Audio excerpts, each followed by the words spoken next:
buenas tardes, Elizabeth. ¿Cómo estás? Elizabeth Reyes Castillo, egresada de nuestra Universidad Autónoma Metropolitana Unidad Xochimilco de la licenciatura en Nutrición. Bienvenida y gracias por atender esta invitación para que nos cuentes qué es lo que has hecho en tu trabajo de nutrición y qué es lo que has ido descubriendo y cómo es que has aportado, sobre todo en el deporte de alto rendimiento. Bienvenida, buenas tardes. Muchísimas gracias por la invitación. Para mí es un gusto estar aquí y hablar un poco como egresada de la UAM, así orgullosamente UAM. Gracias. Pues bueno, te voy a presentar. Eres licenciada en nutrición por la UAM Xochimilco, tienes un máster en actividad física, eres educadora en diabetes, certificada por el American College of Sport Medicine, certificada por el IMENAO en dieta cetogénica. Ahorita nos cuentas qué es eso del IMENAO. Tienes certificación internacional en ISAC nivel 1, también nos vas a contar qué es eso. Y eres miembro del comité científico, vocera y profesora de la Federación Mexicana de Diabetes, AC. Eres profesora del Diplomado de Educador en Diabetes en la Universidad Iberoamericana, conferencista del Colegio Mexicano de Obesidad y Nutrición AC y diriges el consultorio nutricional Elizabeth Reyes Castillo, especializado en deporte y actividad física. Y hace poquito, conocí tu trayectoria gracias a que diste una conferencia magistral para la Fundación de la UAM y que nos compartiste todo esto de la nutrición y la pandemia y por qué nos abordó esta enfermedad de forma tan agresiva, y precisamente mucho tuvo que ver la nutrición de nuestra población.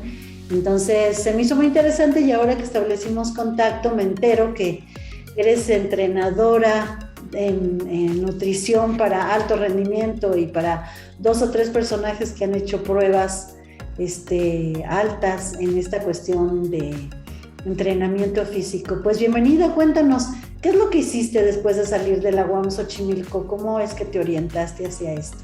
Fíjate que en la UAM, en aquellas épocas, ¿no? Cuando había dinosaurios aún, ¿no? Me tocó estar ahí, que teníamos como la parte comunitaria muy fuerte, la parte social, ¿no? Yo creo que esto finalmente nos marca tal vez a la mayoría de los que estuvimos en la UAM, particularmente en la de Xochimilco. Y entonces lo clínico y el dar atención, así como universidad, a tu comunidad era muy importante. Y estaba yo en la parte como tal clínica, con Consuelo Velázquez, con la profesora que admiro y admiraré toda mi vida. Y entonces, a partir de ahí, yendo a hospitales y viendo, por ejemplo, todo lo de obesidad y sarcopenia, que es la pérdida de masa muscular, ¿no? Conforme pasa el tiempo y demás, empecé a ver que todo eso se podía evitar. En realidad, la verdad es que yo sufría mucho viendo cómo se enfermaban, cómo morían, o sea, fue como una época a lo mejor un poco dura, me dio hasta dermatitis de estrés, ¿no? De estar como viendo cómo se enfermaban y todo lo que tenía que ver con enfermedades de tipo crónico. Y entonces yo lo único que pensaba es que eso se podía evitar, ¿no? Y desde hacía mucho tiempo, desde los 8 años, yo hacía deporte con mi papá.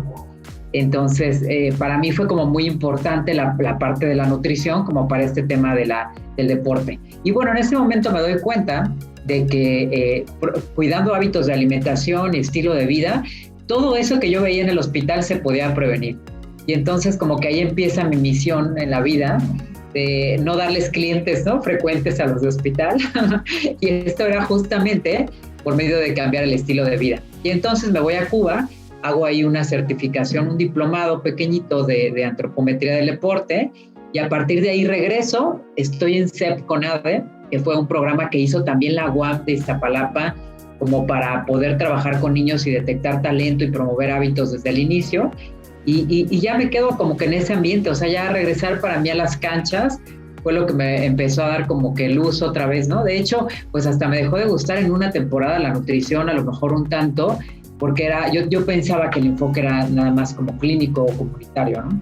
Y bueno, finalmente empiezo a trabajar con el deporte y ya sabes que de repente dicen que esto te elige a ti, ¿no? No tú a tu camino. Llega una chica y me dice que quería cruzar el Canal de la Mancha. O sea, yo lo único que sabía era como que en dónde estaba el Canal de la Mancha nada más, pero no tenía ni idea de qué se trataba, ¿no? ya fui estudiando y preparándome porque pues creo que también es algo que te deja la UAM, particularmente la de Xochimilco, que decían que era hasta como el lema, ¿no? De no sé, pero ahorita te lo investigo, ¿no? Y entonces ya regresamos con ya la teoría como tal de que eran aguas heladas, eran menos de 16 grados centígrados, que eso es, una alberca normal tiene como 22, 19 las muy frías, ¿no? Y esto era abajo de 19 grados, 16 o hasta menos, y nadar durante 24 horas en el caso de esta chica, y de dorso, ¿no? Además.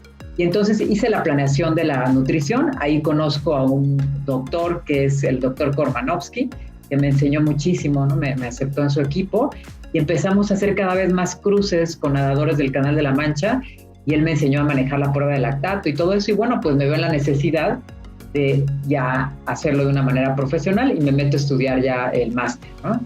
Y de ahí todavía empiezan a llegar conmigo cada vez más atletas, como que se corre la voz de que yo hacía estrategias de esos locos que hacían cosas raras de horas y horas entrenando. Y entonces me llegan personas que viven con diabetes tipo 1 y que querían hacer triatlón o querían hacer maratón o algo así. Y pues yo no sabía en realidad cómo tratarlos, ¿no? Y me acerco a la Federación Mexicana de Diabetes y es cuando hago la siguiente certificación de educador en diabetes y pues ya les gustó mucho esa combinación que traía yo entre el alto rendimiento y la parte clínica y me quedo a dar clases también ahí y a estar en el comité científico como la parte de actividad física. Entonces, pues ahí es donde empieza como toda mi trayectoria y bueno, pues finalmente hasta la fecha he trabajado con atletas pues muy importantes mexicanos como es Héctor Ponce, que hizo un desde cero del Kilimanjaro, él desde el mar de África llegó hasta la cima en bicicleta y un tramo pues en hiking, ¿no?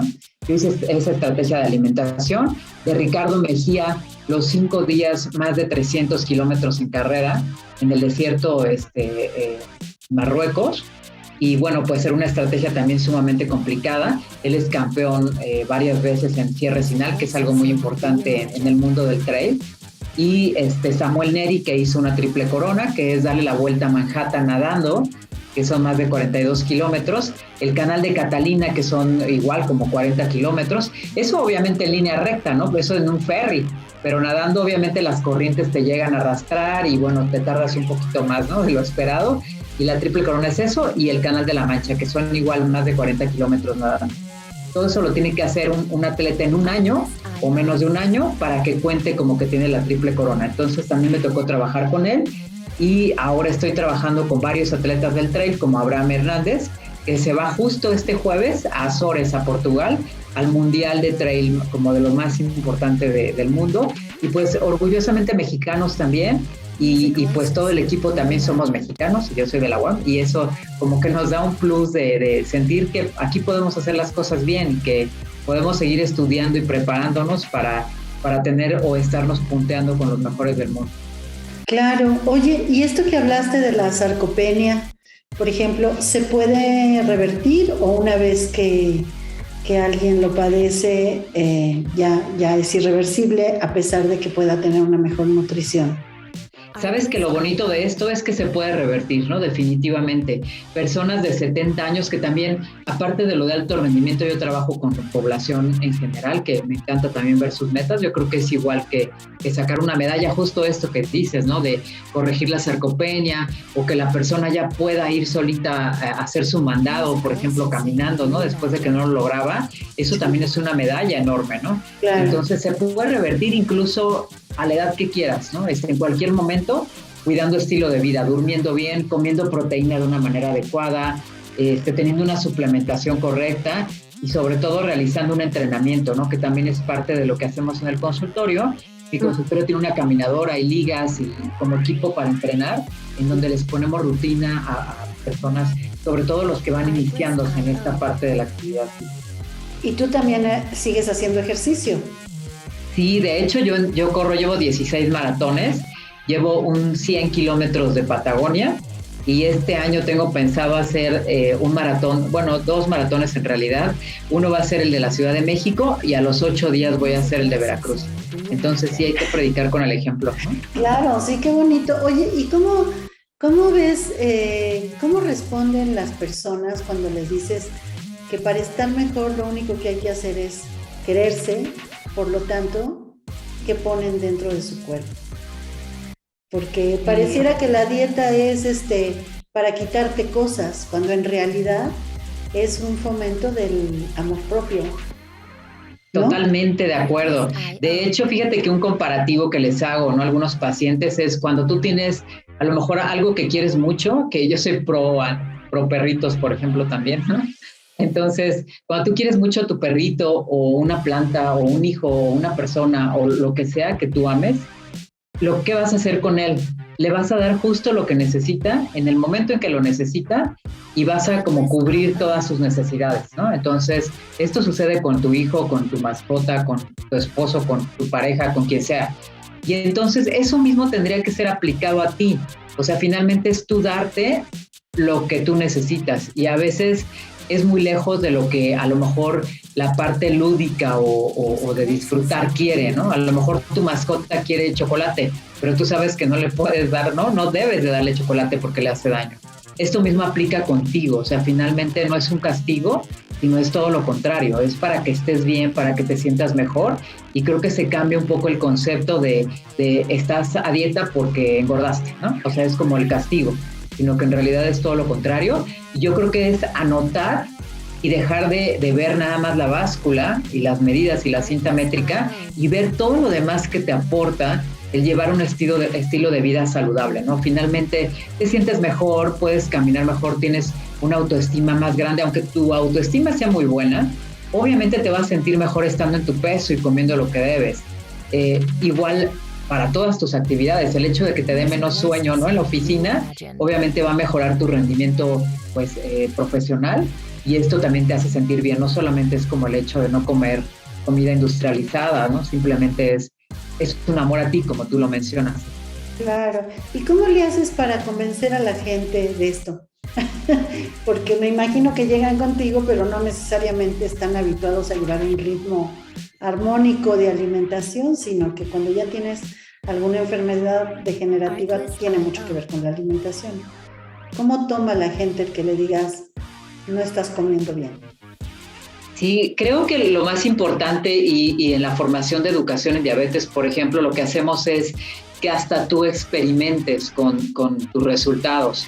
Creo que eso es muy importante. Me siento afortunada porque la mayoría de mis pacientes ya llega con el compromiso porque vio el resultado en alguien más, ¿no? Que finalmente así ha sido como ha aumentado mi cartera, de que ven que estás muy bien y entonces van y te preguntan ¿a dónde estás yendo? ¿Quién es tu nutriólogo, no? Entonces eso ya es un plus porque llegan ya con la actitud de sí lo quiero hacer y voy a hacer lo que me diga, ¿no? Pero otro es platicar mucho con ellos, ¿no? Yo les recomiendo mucho a mis alumnos, porque doy clases en la Ibero y en la Federación Mexicana también a veces, pero justo lo que recomiendo es eso, que platiquen mucho con ellos y que veas por dónde está tu enfoque, por dónde te puedo convencer. Dicen que cambiamos por amor o por dolor. A mí me gusta más la primera, ¿no? El hecho de que sea como más por placer, de que tú te va a quedar mejor tu ropa, a lo mejor yo estoy cuidando tus niveles de lípidos o de glucosa, pero finalmente tú sabes que también te estás viendo cada vez mejor y a lo mejor estás empezando a correr y eso te da como una satisfacción, lo cual te hace apegarte cada vez más a un estilo de vida más saludable, ¿no? Entonces, en cierta forma no ha sido tan complicado, ¿no? El a lo mejor convencerlos y bueno, hay personas que tal vez no sea su momento. Yo creo que también tenemos que aceptar como especialistas que a veces el paciente está en un duelo y necesita a lo mejor ayuda de otro especialista o está en un momento muy complicado de su vida donde a lo mejor pudiéramos pues empezar en otro momento, ¿no? No es su mejor momento de vida y tenemos que esperar un tiempo para poderlo integrar a este cambio de hábitos. Claro, y regresando al inicio, ¿cómo es que decidiste estudiar nutrición? ¿Porque hacías ejercicio? Sí, totalmente. Yo de niña la verdad es que mi papá influyó mucho en mi vida laboral. Él tenía en el cuarto de azotea un gimnasio en el cual cuando llegaba todos los días me llevaba con él y entonces yo me ponía ahí a entrenar. Y bueno, siempre fui como la niña intensa de quiero hacer todo y quiero subirme al árbol y ¿no? Andar en bici. Entonces me ponía a entrenar ahí durísimo. Yo recuerdo la primera vez que entrené de más que no me podía ni levantar, o sea, de eso de que me desperté y decía, ¿y ahora cómo me bajo de la cama? Me duele desde el cuello hasta el último dedo del pie, ¿no? Entonces como que me empezó a gustar mucho este tema del entrenamiento, iba a correr con él y él tenía sus revistas ahí en el cuarto de azotea de entrenamientos y de dietas, y entonces yo leía que para lograr, por ejemplo, el abdomen marcadito, plano o lo que sea, la alimentación era muy importante, y desde ahí se me quedó, y traía yo frases de a los 8 años, 9 años, yo creo que pues pocos niños ahora ya se ven más, pero de mi generación era muy difícil que un niño te dijera, yo llevo una dieta saludable, ¿no? O sea, era casi imposible. Entonces, de ahí empezó como mi inclinación hacia la parte de nutrición, pero después presenté un examen para arquitectura para la UNAM ya en la prepa, me quedé y tuve que poner como mi cara y decirle a mi papá, no quiero estudiar eso, ¿no? Y me encontré por casualidad tirado un folleto de la UAM, de la carrera de nutrición, y entonces desde que lo vi dije, esto es lo mío, yo quiero, ¿no? O sea, esta es mi carrera.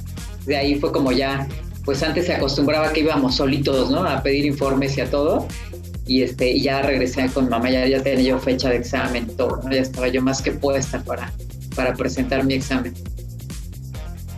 Bueno, y aunque lo mencionaste al inicio, ¿qué te dejó la UAM Xochimilco en tu formación?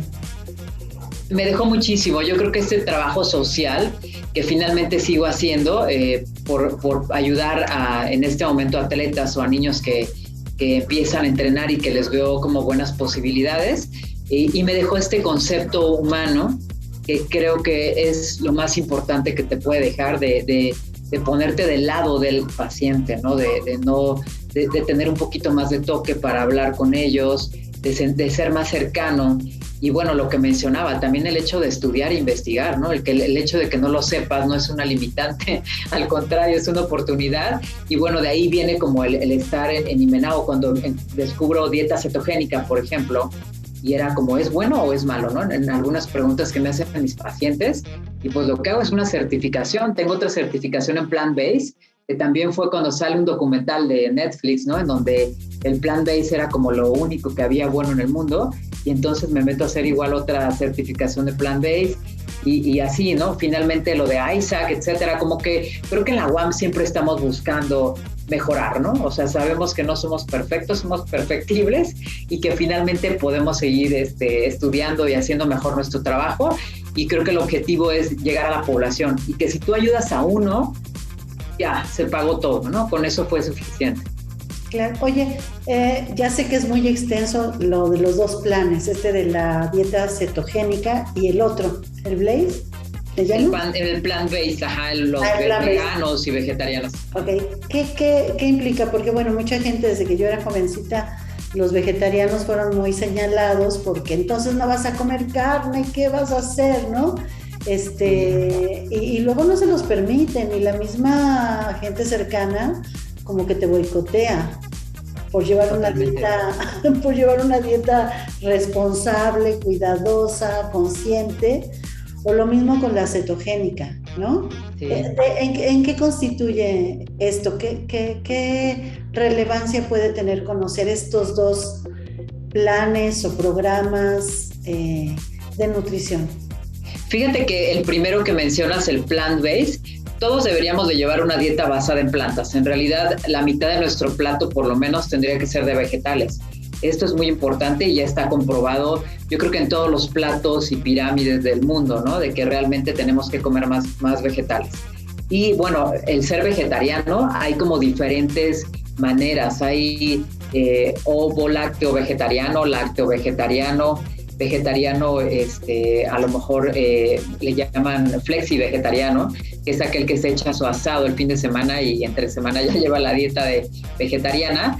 Y el vegano, que el vegano finalmente es una manera de pensar, es un estilo como de vida, vamos a decir, en donde no solamente no comen carne o alimentos de origen animal, sino que además están en contra totalmente del tema de cuidar solamente al perro, de tener como esta selección entre razas, y además tienen una protección hacia el medio ambiente y hacia los animales pues muy grande, ¿no? Entonces esto implica pues no usar calzado animal, no usar como ningún otro producto, ¿no? Que tenga que ver con los animales por la explotación y demás. Entonces todo es totalmente respetable, y finalmente yo los apoyo, porque llegó un momento en el que me llegaban conmigo y me decían quiero ser vegano, vegetariano y de alto rendimiento, y al no saber, porque finalmente eso es lo que pasa, ¿no? Al no saber y tener como ese desconocimiento enorme, lo que haces es a lo mejor negar, ¿no? En vez de investigar. Y bueno, está súper comprobado que las personas pueden ser veganas, vegetarianas, ovo, lácteo, lo que ellas quieran, y van a tener una alimentación igual de saludable, igual de buena que una persona omnívora que coma de todo, ¿no? Entonces, solo hay que hacerlo con un conocimiento de causa, y creo que eso es muy importante. En el caso de la dieta cetogénica o el ayuno intermitente, que es algo muy parecido, también tiene mucha evidencia científica el llevar este tipo de plan, y de hecho es indispensable para algunas personas, como por ejemplo epilepsias, ¿no? O síndrome metabólico, en el cual disminuimos casi a 20 gramos de carbohidrato por día, y la verdad es que simula un ayuno, y el ayuno tiene mucho que ver, históricamente se ha visto como que en todas las religiones, incluso tú escuchas el ayuno, ¿no? O sea, y esto tiene que ver con que ellos observaban que tenías un nivel de concentración mayor, que de hecho, ahora si lo pasamos a la época actual, es lo contrario al mal del puerco, ¿no? Famoso, que finalmente lo que te va a pasar con esto, con un exceso de insulina, es que vas a tener pesadez durante todo el día cuando comes productos a lo mejor altamente azucarados y grasosos. Entonces, es un tipo de programa de alimentación también muy bueno, y bueno, son herramientas que tenemos que tener los nutriólogos. Este es como tu cajita de herramientas en donde tienes una pinza y un martillo y un desarmador, etcétera, y va a ser la herramienta que vas a usar para cada paciente. No todo es para todos, ¿no? Así como no es para todos correr un maratón o cruzar el Canal de la Mancha. Lo mismo sucede en los programas de alimentación. Tenemos que personalizar y adecuarnos totalmente al paciente para hacerle como un traje a la medida, ¿no? En donde sea pues muy individualizado hacia el paciente. Sí, porque hay veces que, bueno, dicen, me toca la dieta de la luna. No saben si su cuerpo va a responder, si es lo adecuado para su metabolismo, para su edad, para sus condiciones, y hay veces que se revierte, ¿no? Conocí a una compañera en la escuela de mis hijos que un día me enseñó la foto de cuando se casó y tenía un cuerpo escultural, pero a la que yo veía era una mujer que estaba verdaderamente deformado su cuerpo, ¿no? Y entonces me dijo que se descompuso la tiroides y que fue porque desde chiquita le dijeron que era gordita y decidió hacer dietas. Entonces hice las dietas de las revistas. Y cuando me puse mal con mi embarazo, me dijeron que había sido porque fueron una cantidad de dietas que nada más estuvieron jugando con el metabolismo del cuerpo y un día lo tronó. No sé si eso sucede. Sí, puede suceder, y sobre todo que en algunas de estas dietas utilizan y utilizaban pastillas para adelgazar, y dentro de estas pues hay algunas que son prohibidas ya, o sea que ya no deberían de estar en el mercado, aunque aún existen en el mercado negro, y que tienen hormona tiroidea, y lo que van a hacer es pues quemarte la glándula tiroidea y te van a generar un problema pues bastante serio, y lo que dice sobre todo que pierden masa muscular, o sea, si pierden peso, se deshidratan y además pierden mucha masa muscular, lo cual altera el metabolismo. Entonces sí, tal cual, yo creo que lo ideal es hacer un plan individualizado y sobre todo aprender a comer. Yo creo que eso es el objetivo de los nutriólogos, el cambio de estilo de vida tal cual, y que tiene que ver desde que te despiertas hasta que te vas a dormir, ¿no? Se dice que entrenar cualquiera lo puede hacer, ¿no? Media hora como sea, pero lo que sí es de valientes es revisar tu plato cada 3 horas, ¿no? De lo que te estás comiendo. ¿Qué diferencia hay entre un nutriólogo y un bariatra? El nutriólogo ve todo el entorno, sobre todo los de la UAM, ¿no? Que vemos toda la parte de ambiente, de nutrición como tal, desde cómo llegan los alimentos incluso a ti, hasta por tema de económico, de gustos, de preferencias, todo. Es eso, es hacer un plan e integrar incluso a tu familia. Por ejemplo, un educador en diabetes tiene que hablar definitivamente con la pareja de la persona, con la familia, incluso a veces con el entrenador. Y el nutriólogo ve eso, hace un cálculo nutricional, cambia estilo de vida. Y el bariatra lo que hace es que es un médico y habitualmente da medicamentos para bajar de peso. Un nutriólogo no nada más baja de peso, sino que puedes ver crecimiento, desarrollo, puedes trabajar en una fábrica, por ejemplo, en un comedor, o puedes trabajar en producción de alimentos, como que hay más áreas, obviamente nutriólogos del deporte que hacemos planes o estrategias de competencia y de macrociclos y demás, entonces como que tenemos a lo mejor un campo mucho más amplio de desarrollar, ¿no? Toda persona que come necesita un nutriólogo, ¿no? Sí. Oye, ¿qué estudios siguen ahora? ¿Piensas estudiar algo más pronto, en un futuro? Sí, mira, ya fui aprobada por el nivel de ISAC, el número 2. Ya nada más estoy esperando mi diplomita para subirlo a las redes, es cierto, para empezar a trabajar con él un poco más. Y lo que quiero hacer es, pues sí, un doctorado y otra maestría que tengo por ahí intenciones de realizarla también en deporte, ¿no? Eso ya es como ¿Qué es el nivel ISAC? ¿Qué es esto del ISAC? ISAC es un sistema de antropometría, que es una sociedad, ¿no?, internacional, que tiene que ver totalmente por estandarizarnos, porque si tú vas conmigo, que soy ISAC nivel 2, ahorita nivel 1, puedes ir con otro ISAC y te va a medir exactamente igual, ¿no? Porque lo que sucedía antes es que a lo mejor yo enseñaba de cierta manera y en otra escuela de otra manera y no había como un estándar internacional.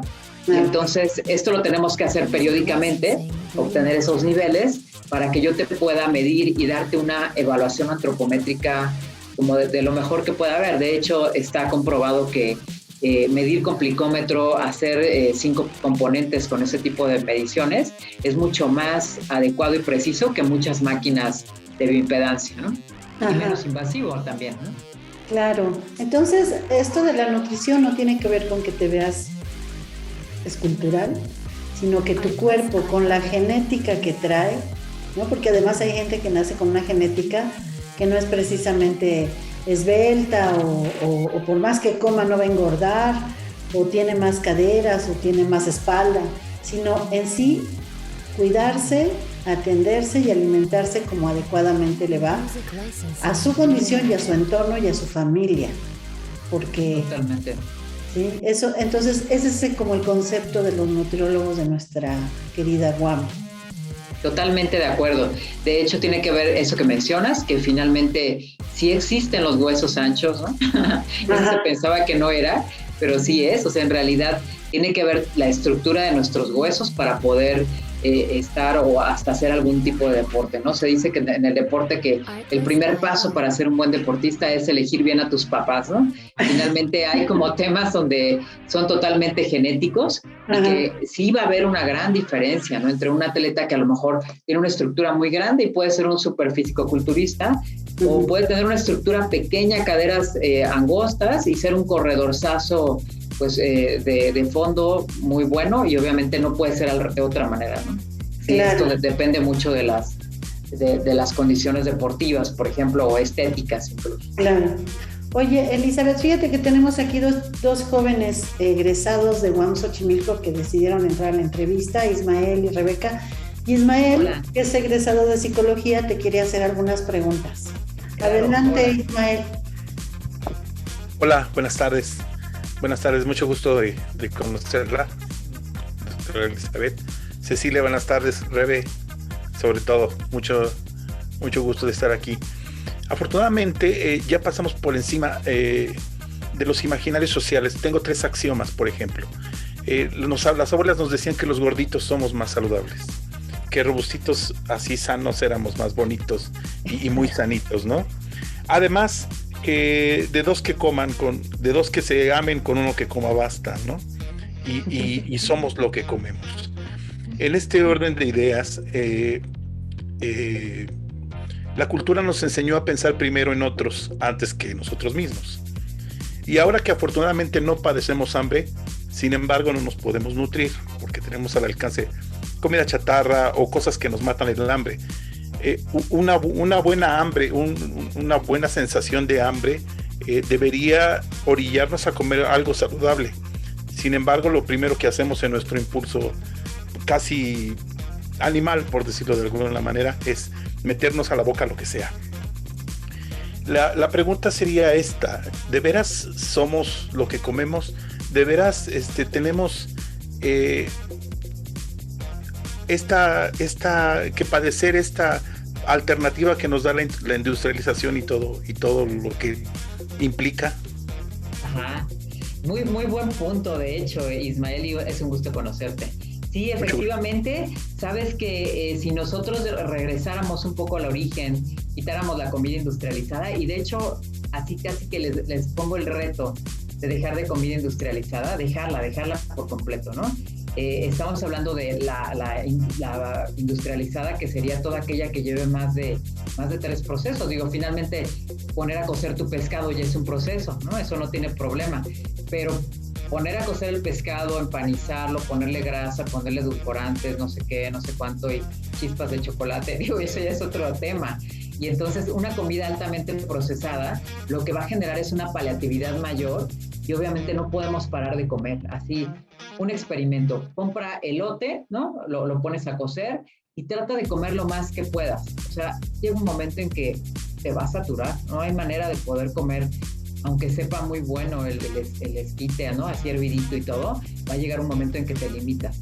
Pero cómprate frituras de maíz y vas a ver, ¿no? O sea, trata de comer lo más que puedas, y obviamente como rompe con muchas cosas que son químicas, ¿no? Que es un proceso, pues, que genera la comida industrializada y procesada, nos podemos acabar la bolsa del tamaño que quieras sin problema, y te voy a ir por otra, porque obviamente va a romper un poco este tema del poder comer lo que necesitas.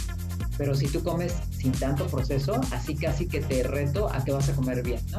Obviamente recordar que procesados son las pastas, y más si le agrego crema y queso, y ¿no? Obviamente ya es un proceso mayor, y eso también te va a generar pues el comer compulsivamente, ¿no? O comer más de lo que debes. Entonces eso, otro de los puntos que mencionaste, el gordito sano, efectivamente, eso era pues históricamente, que también creo que es algo que nos da la UAM, ¿no? Como una base histórica de dónde vienen las cosas.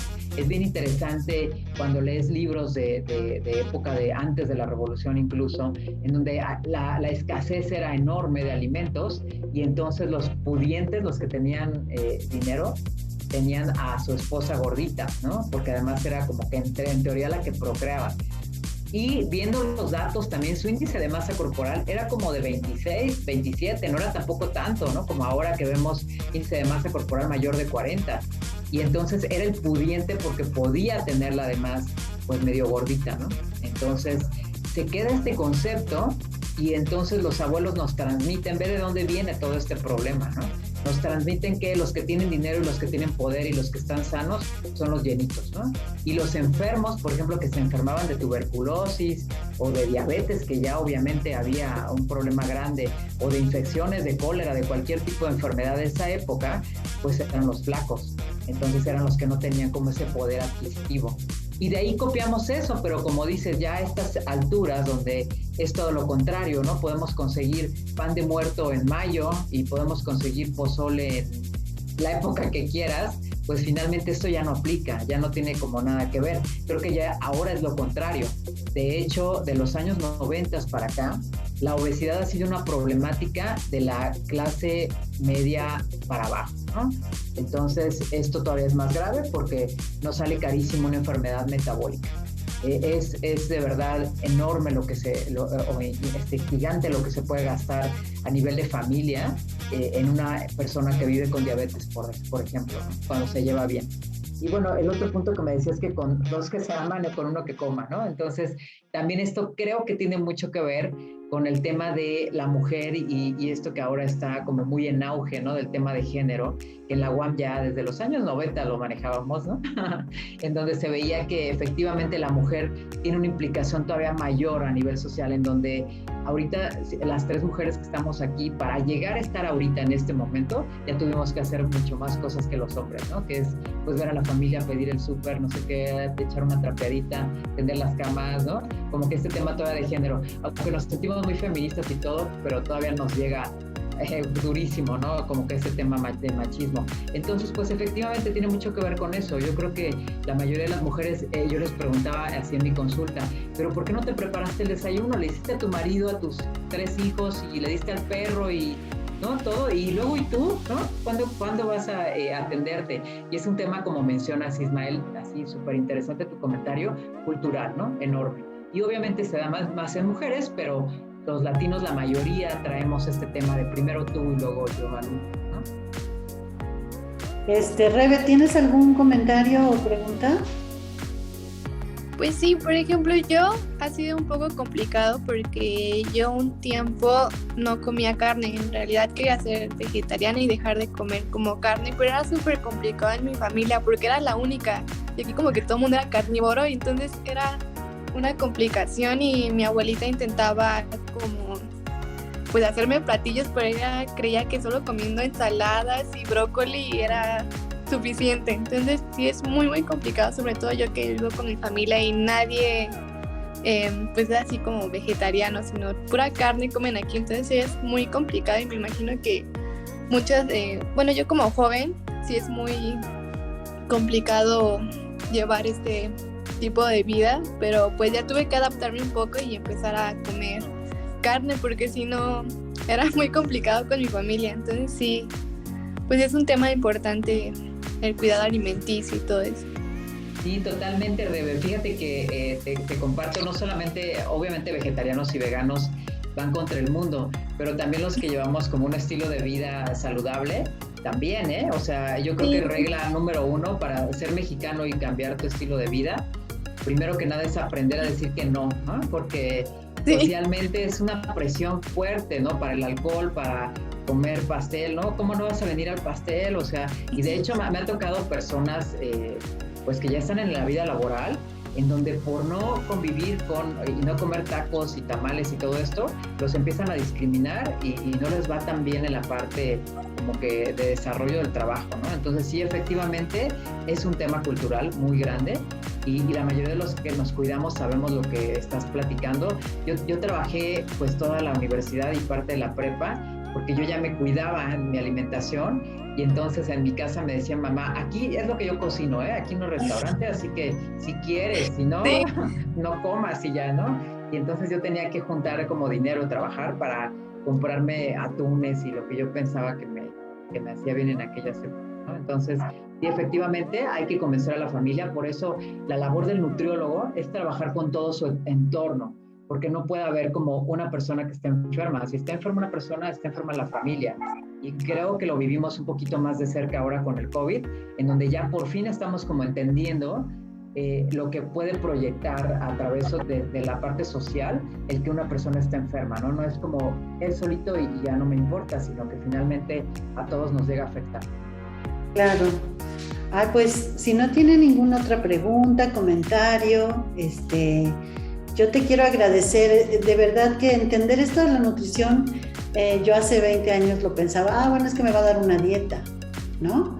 Pero entender que tiene que ver con cada uno de los individuos, cuáles son sus costumbres, sus hábitos, el cómo obtienen los alimentos, si van al súper o al mercado, se los traen, los llevan, el tiempo que tienes, si eres trabajadora, si eres estudiante, son un montón de factores que se tienen que considerar para que un nutriólogo entonces haga un programa de alimentación para la persona, ¿no?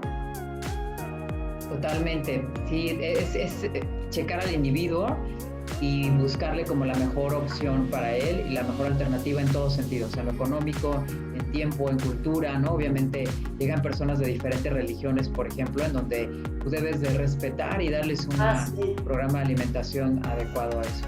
Ajá. Bueno, pues yo te agradezco muchísimo, Elizabeth. Por favor, nos mandas fotos de cuando llegues en el cumplimiento de tus maratones, que pronto vas a hacer, porque sí es algo muy, muy lindo. Yo admiro mucho a los que hacen maratones, porque yo nunca he podido correr fácilmente. A mí ponme a bailar horas y lo hago, pero correr es algo que no se me da, pero admiro muchísimo cuando lo hacen, porque sé que es muy excitante. Y además la preparación y el que tú prepares a otras personas también se me hace una labor muy plausible. Y qué bueno que estuviste ahora con nosotros platicando y siendo una emisaria de la ciencia de la UAM Xochimilco, de veras alguien que podemos admirar. Muchísimas gracias. ¿Algo más que quieras decirnos para despedirte? ¿Qué recomiendas a los que escuchen esta conversación? Que cuidemos a nuestros niños principalmente, ¿no? Me parece muy importante el hecho de poderlos ya integrar a una vida mucho más saludable. La verdad es que yo agradezco mucho a mi papá, particularmente, el hecho de que haya estado promoviendo la actividad física conmigo y que finalmente eso hizo que ya sea para mí un estilo de vida, que ya sea algo natural levantarme, irme a entrenar. Y bueno, ahora con los niños, pues ponerles atención. Yo creo que podemos aquí cambiar la historia. Lo mencionaba en la plática que tuve la vez anterior con Zoila, ¿no? en la fundación, de que finalmente se estima que nuestros niños van a vivir 10 años menos que nosotros. Y eso es sumamente triste y costoso. Entonces lo puedes ver por el lado del corazón, de decir eso no quiero que pase, o por el lado económico, que esto nos va a costar carísimo también, en todos los sentidos. Entonces empecemos a trabajar con los niños que tenemos cercanos a nosotros, no les dejen tantas tareas, por favor, que ya están mucho tiempo sentados, y promuevan más la actividad física y el comer saludable, ¿no? El poner como ese buen ejemplo, y finalmente el principal ejemplo que ponemos es con nosotros mismos, con nuestra persona. Y de verdad estoy súper contenta de estar aquí, es de mis primeros toques con la UAM y pues bueno, ya me hacía falta estar en mi universidad. Pues muchísimas gracias, Elizabeth, qué amable. Nos despedimos. Ismael, Rebeca, gracias por estar aquí para conversar con Elizabeth y esperemos vernos pronto para que nos sigas contando cómo va todo lo de la nutrición, el deporte, tus logros personales y con aquellos que entrenas en el alto rendimiento, porque se me hace un trabajo fantástico. Estás contribuyendo muchísimo a los cambios sociales que han sido nocivos. Muchas felicidades por tu trabajo. Gracias, mucho gusto, Ismael, Rebe, gracias. Un gusto. Gracias, buenas tardes, me despido. Soy Cecilia Zeta del Proyecto de Divulgación de la Ciencia. Gracias a Óscar Zavala, a la doctora Elsa Muñiz, coordinadora de Extensión Universitaria, y a todos los que hacen posible que este trabajo pueda salir adelante en la UAM Xochimilco. Buenas tardes y nos vemos hasta la próxima. Hasta luego.